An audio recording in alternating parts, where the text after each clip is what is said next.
Good day everyone. So today we're gonna tackle about the animal production. So first, our learning objectives is during the lesson deliberation, the students will be able to understand the principles of sustainable animal production systems, including the housing, nutrition, and health management for the livestock.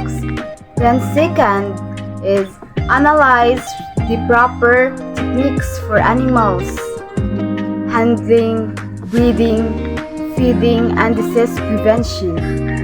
And the third is show the responsibility for treating animals with care and recognizing how livestock help farmers to earn a living and provide food for people everywhere. So first, we're gonna tackle the animal production. So what is animal production? So this is a branch of agriculture concerned with the efficient and sustainable production of livestock for human use. So it involves the application of scientific principles to the breeding, feeding, health management, and overall care of a domestic animal. So ang kiniding animal production, this is the process of kanang breeding, raising, and caring for animals like cattle, pigs, chickens, and other animals that primarily for food like milk, eggs, and other products. It involves managing their health, nutrition, and living condition to produce a high-quality products for human consumption. So, the animal production is very important to us. Second is the livestock. So, it is a domesticated animals raised in an agricultural setting to produce commodities such as food, fiber, and labor. So, the livestock DI is mag-refers ni siya sa katong mga animals that are raised on the farms for food, milk, eggs, and other products. So, the example sa animals ani is cattle, pigs, chickens, goat, sheep, and horses. So, they raise for meat, dairy, leather, and other products nga ma-use sa mga tao. Just like the chickens, it produce an eggs. Then, di kanang cattle, mag-produce siya og mga dairies, mag-produce siya milk, ana. Poultry.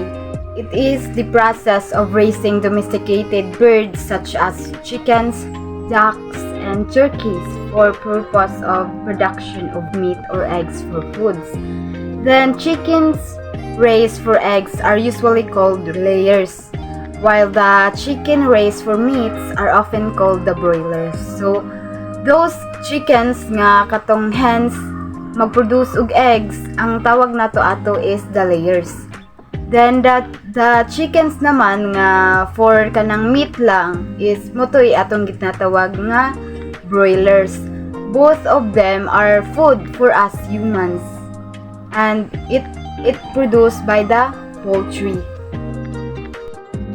Let's proceed to the basic principles of livestock and poultry. So first is the breeding. This is a selective mating of animals to enhance a desirable traits and offspring. So nana siya duha ka kinds ang breeding.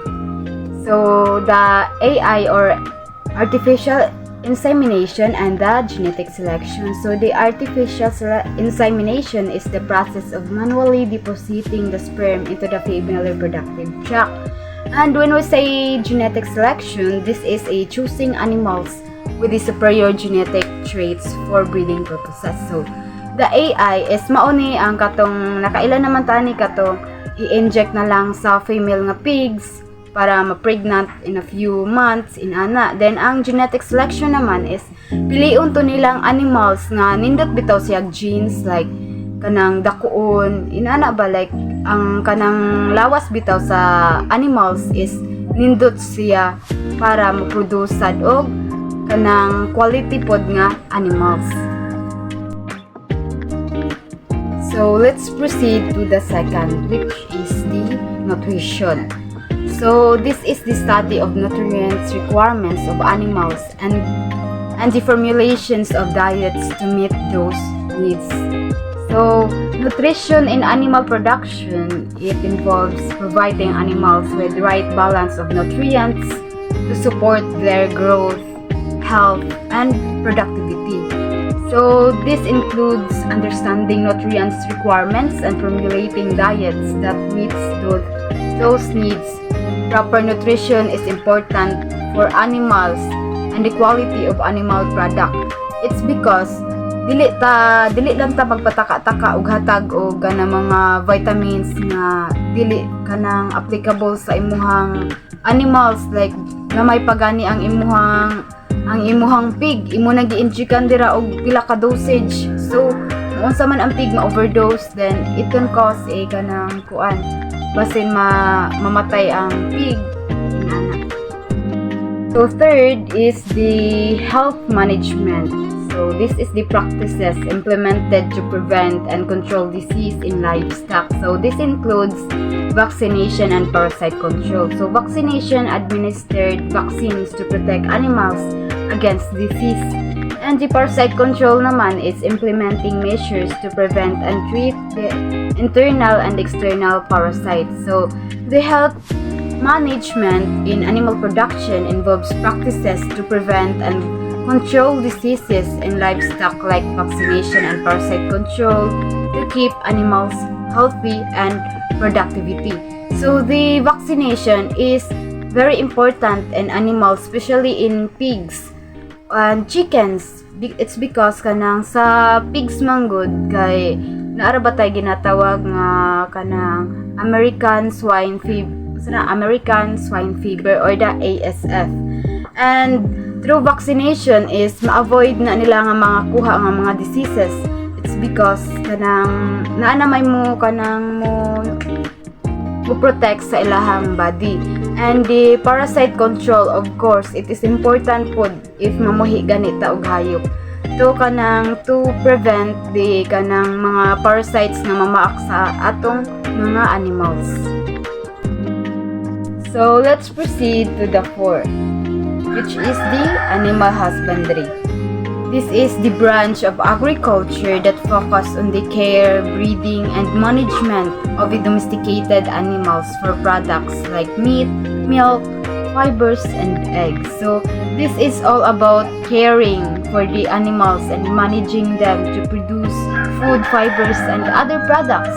It involves breeding, feeding, and raising animals like cattle, pigs, chickens, and sheep to meet human needs. So, ang tawag sa mga persons nga nag-care, nag-support sa kanang mga animals kailang gipamuhi is the husbandry.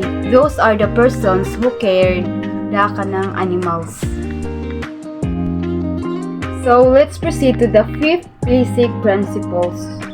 So the housing and environment. Providing suitable housing and environmental condition is critical for animal comfort, health, and productivity.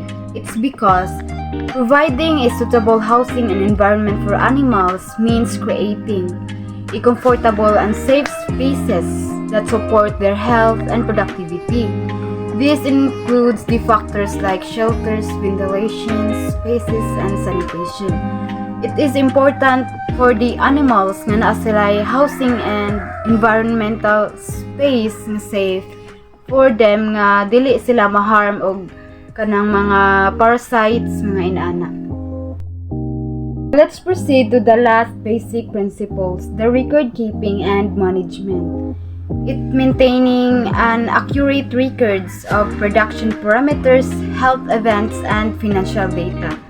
It is essential for informed decision making in farmers because the record keeping and management is all about documenting activities nga ilang ginadu sa ilang animals and financial health.